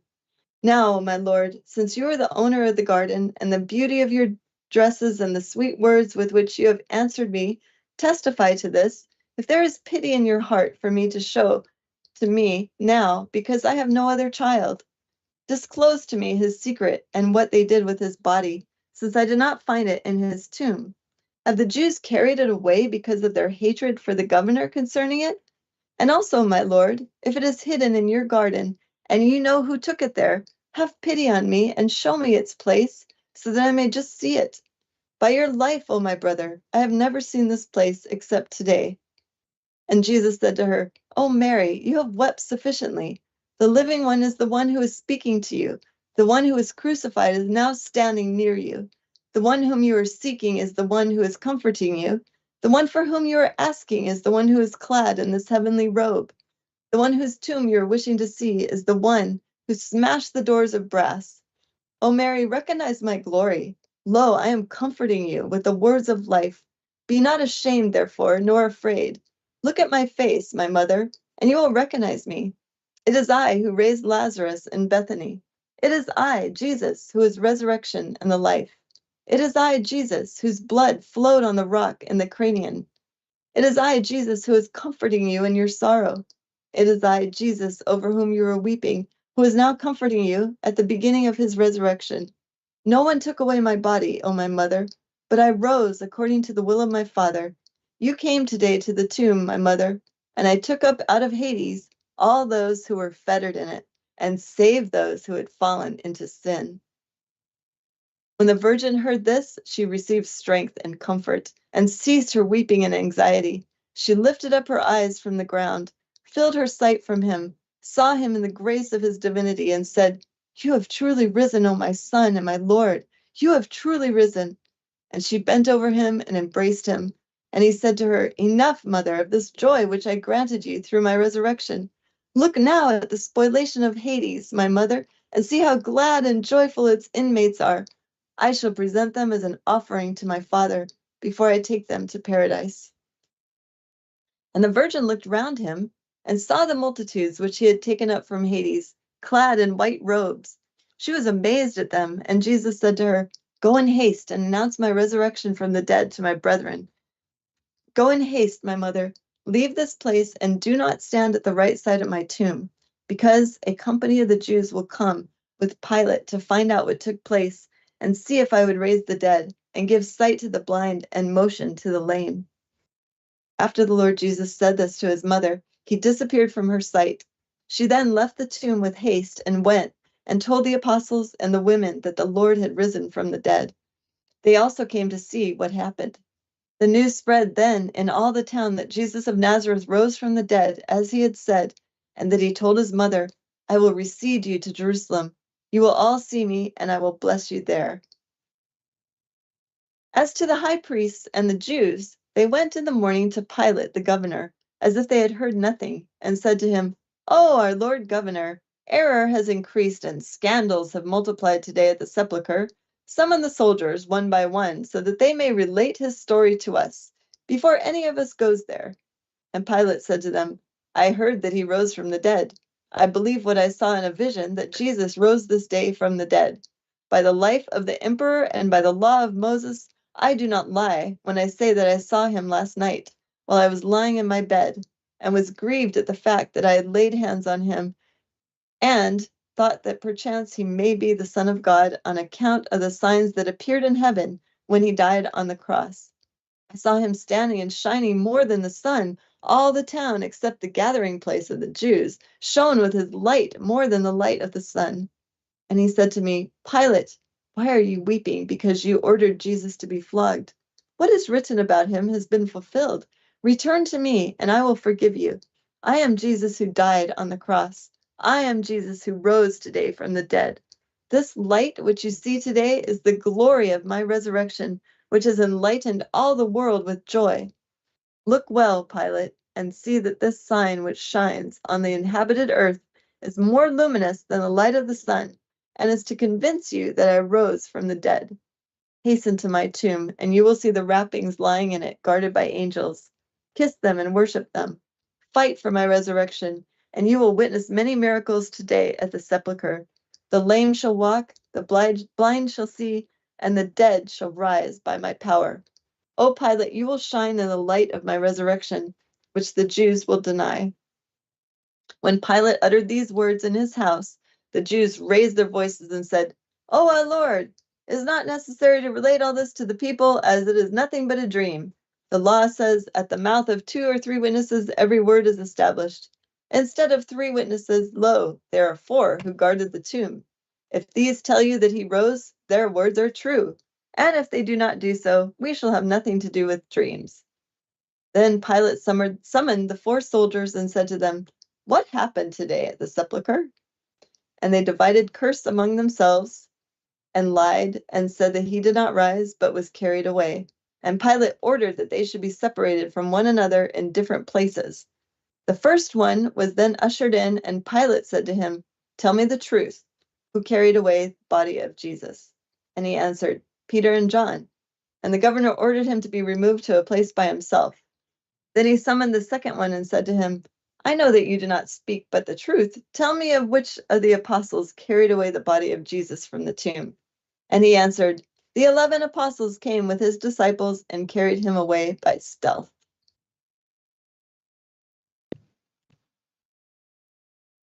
And that is all I have here, Zen. Oh, okay. I'll pick up the story because I was following along. So I'll read Okay. to continue because it's amazing what happens when they go to the tomb. All right, continuing. And Pilate ordered that this one also should be removed to a place by himself. He then summoned the third one and said to him, "I value your testimony more than that of all the others. Tell me who carried away the body of Jesus from the sepulchre." And he answered, "Joseph and Nicodemus." Pilate then called the fourth one and said to him, "You are the head of these soldiers, and I confided them to you.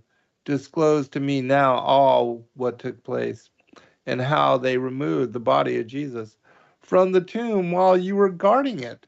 And he answered, O our Lord, the Emir, we were asleep and we do not know who carried it away. When we woke up, we looked for it and found it below the water which is in the garden, and we said that they did this out of fear. Then Pilate said to the Jews and to the centurion, Are these words consistent? Are they not sustained by lies? And he ordered that the soldiers should be kept under guard until he had gone himself to the tomb. Then he arose with the high priest and the heads of the soldiers and went to the tomb. They found the wrappings lying in the tomb without the body. And Pilate said, O men who hate their own life, if they had taken away the body, would they not have taken the wrappings with it? And the Jews answered, See, these wrappings do not belong to him, but to someone else. And Pilate recalled the words of Jesus to him that great miracles will take place in the sepulchre. And he hastened and entered into it, and took the wrappings, that is to say, the pieces of linen, with which Jesus was shrouded, and wept over them, and embraced them with joy. Then he looked at the centurion, who was standing at the entrance of the tomb, and who was with one eye only, as his other eye had been put out in a war, and a considerable time had elapsed without him having seen anything with it. Pilate then conceived the idea, through the greatness of his faith, that these wrappings will give light to the centurion's eye. And with this thought, he presented the wrappings to him and said, O my brother, do you not perceive the exquisiteness of the odor of these wrappings, and see as if they were sprinkled with perfume and incense? And the Jews said, O Pilate, you know that Joseph placed on him much perfume and incense, and that they shrouded him with myrrh and sweet spices of aloe. And this sweet scent comes from them. And Pilate said to them, If they place perfumes on the wrappings only, why is all this tomb perfumed with musk and sweet spices of high value and exquisite odor? And they answered, The scent that you are smelling is the odor of the flowers of the gardens wafted by the winds. And Pilate replied to them, You have trodden on the path of perdition for yourselves, have walked in it, and fallen in a place from which you will have no deliverance forever. And they said to him, Nothing is due to you from us, and you had no right to come to the tomb of this man. You are the governor of the city, and not of this tomb. Lo, the high priest and the heads of the Jews are cognizant of the affair, and it does not behoove you to fight the Jews for the sake of a dead man. And Pilate said to the centurion, O brother, do you not notice the bitterness of the hatred that the Jews have for the Lord Jesus? We have acted according to their desires and have crucified him. And all the world was on the brink of ruin and destruction on account of their injustice. They want us now to stumble on their sin and aver that he has not risen from the dead, in order that his wrath may come back on us another time and destroy us completely? Pilate uttered these words to the centurion while holding the wrappings with his hands and embracing them. Then he said, I believe that the body which has been wrapped in you rose from the dead. And the centurion also had faith like Pilate. And seizing the wrappings, he embraced them. And when they touched his face, he immediately saw with the blind eye as before, as if Jesus had laid his hand on it, as he had done with the man who was born blind. How great was the spectacle of the multitudes who had also gone to the tomb. They were from all countries, and they had come to Jerusalem for the Passover, and seen Jesus on the cross on the day of the crucifixion. When they had heard that Pilate had gone to the sepulchre to see whether Jesus had risen, they also had come with the expectation that he might rise and appear to them. like Lazarus. This is the reason why great multitudes had come to the tomb of Jesus in order to see him, and they beheld the great miracles, and how the centurions saw and were amazed at what Jesus had done. And Pilate said to the centurion, "O my brother, observe the miracles of Jesus in his tomb apart from the miracles that took place at his death on the cross." And the centurion tore up his clothes in order the better to show his joy and the favor which he had received, and said, "The power of Jesus has been made manifest. He is truly God and Son of God, and I have believed in him. My faith has increased from the fact that he, being God, rose from the dead. I shall not serve a king any more, but solely my God, Jesus." And he threw away his sword and gave up his military career. While the wrappings were twisted round his hands, he ran to this place and that place and embraced them. And Pilate was greatly amazed and glorified God. And the Jews said to the centurion, "You are a stranger, and you do not know the deeds done by Jesus through Beelzebub. What he did in his life, he is now doing at his death."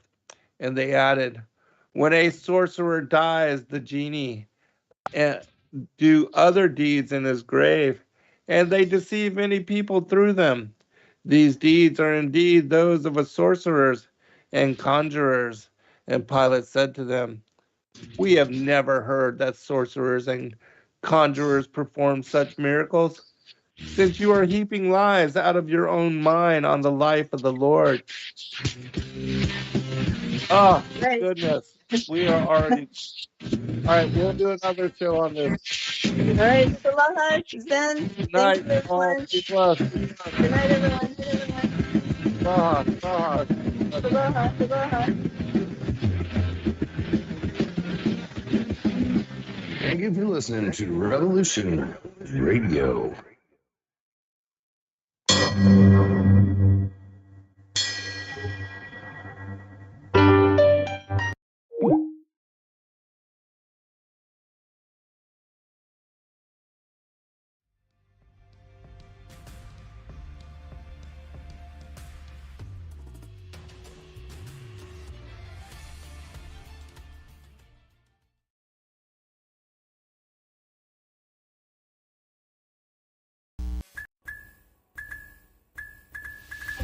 Thank you, everybody, for joining us for this video and this broadcast. We appreciate all of you and thank you for your patronage.